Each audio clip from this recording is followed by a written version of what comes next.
Olá, meninos e meninas, tudo bem? Espero que vocês estejam bem. Então vamos lá, vamos continuar a nossa aula falando sobre o corpo na arte. Hoje é a nossa segunda aula. Para quem tem o livro e quiser seguir, essa aula está no livro entre as páginas 52 e 55, tá? Mas quem não tem o livro, não se preocupa, porque junto com esse áudio tem um arquivo em PDF tem toda a teoria que tem no livro, a imagem, as perguntas, tudo está anexado junto a esse áudio aí em PDF ao lado, tá certo? Ou mesmo postado dentro dos grupos, tá certo? Então, todo mundo tem acesso ao material que a gente precisa para a aula de hoje. Então, eu vou começar lendo um trecho que fala o seguinte: Olhares para o corpo. Desde as primeiras manifestações artísticas visuais conhecidas, a representação visual do corpo humano acontece em grande parte das culturas. O olhar que se dirige ao corpo, no entanto, difere de uma época e de uma cultura para outra. As obras de arte refletem as visões de cada sociedade sobre o corpo e a existência humana. Então, o que está falando aqui? Desde que o homem surgiu na face da Terra, desde lá dos homens das cavernas, desde antigamente, o homem vem produzindo arte. E essas manifestações artísticas, elas sempre foram carregadas de representação do corpo humano, ao longo da evolução humana e da cultura que cada um produz. Cada época e cada cultura trata o corpo de uma forma diferente.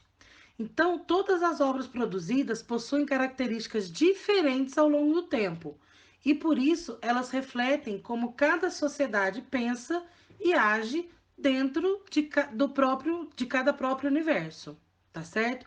Então, todo mundo produziu arte falando sobre o corpo humano. Cada época do seu jeito, do seu modo, com a sua cultura, com as suas ações, com os seus pensamentos. Então, nessa evolução toda do ser humano, cada época se retratou o corpo de uma forma diferente. E hoje nós vamos ver duas imagens que tá aí em PDF e tá no livro, que nós vamos analisar essas duas imagens, tá certo? A primeira imagem é uma escultura chamada Discóbolo. Ela é uma cópia da escultura verdadeira e ela é uma escultura grega, datada de 4 a 5, de 4 a 5 séculos antes de Cristo, tá certo? Então, olha essa primeira imagem. O que vocês estão vendo? Olha o movimento dessa imagem, como esse corpo foi retratado, olha a musculatura do corpo. É uma escultura em mármore, né? Então ela é toda branca, mas olha como o fundo, né? Tá bem escuro. Então presta bem atenção do jeito que essa escultura, as características dessa escultura, tá certo?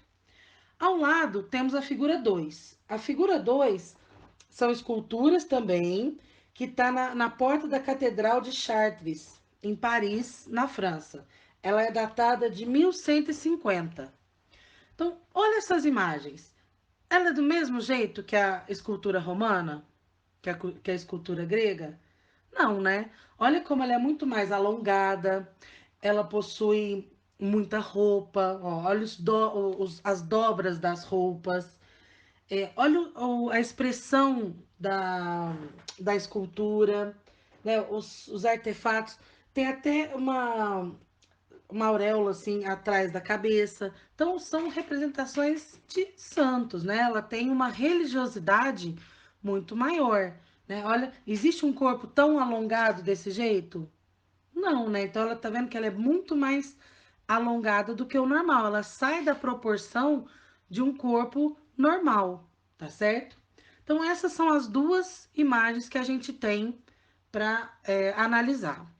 Depois de analisar as imagens, vocês vão responder as questões que estão na página 53 e também estão no arquivo de PDF. Tem lá as perguntas, vocês vão responder.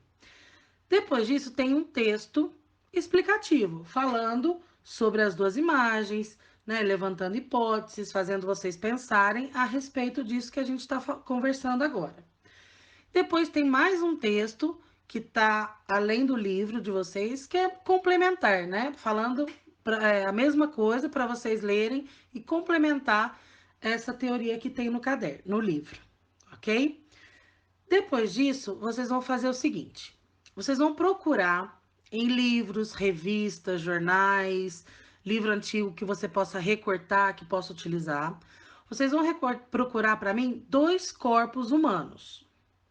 O primeiro, ele tem que ter as características da primeira imagem. Ou seja, então tem que ser um corpo forte, bem definido, musculoso, parecido com o real, né? Perfeito, harmonioso, como eram feitas as obras de arte na antiga Grécia, né? No período chamado clássico. E a segunda imagem vai ser um corpo, né? As duas imagens eu quero de corpo inteiro, tá certo? Um corpo com as características da segunda imagem. Então eu quero que vocês procurem um corpo alongado, com linhas retas, com bastante roupa, né, que representa o sagrado, a ideia da santidade, de santos, de religiosidade, né, com gestos e expressões religiosas, tá certo? Então, nós vamos ter duas imagens coladas no caderno. Uma com as características da primeira imagem e a segunda com as características da segunda imagem. Por isso que é importante vocês lerem o texto, né? Presta atenção no que é importante ali, pode fazer uma anotação, tal. E aí vocês vão procurar essas imagens em revista. Então vocês vão recortar e colar essas imagens no caderno de desenho, tá certo? É só isso que é para fazer. As perguntas, copie e responde as perguntas que tem sobre as imagens, leia o texto e cola essas duas imagens de corpo inteiro no caderno, ok? A primeira com as características da primeira imagem e a segunda com as características da segunda imagem. Colou ali, tá pronto, tá? Terminou o trabalho. Depois a gente vai avaliar e comentar e conversar mais a respeito disso, tá certo? Então, continue se cuidando, fiquem em casa, vamos conversando e até a nossa próxima aula. Um abraço.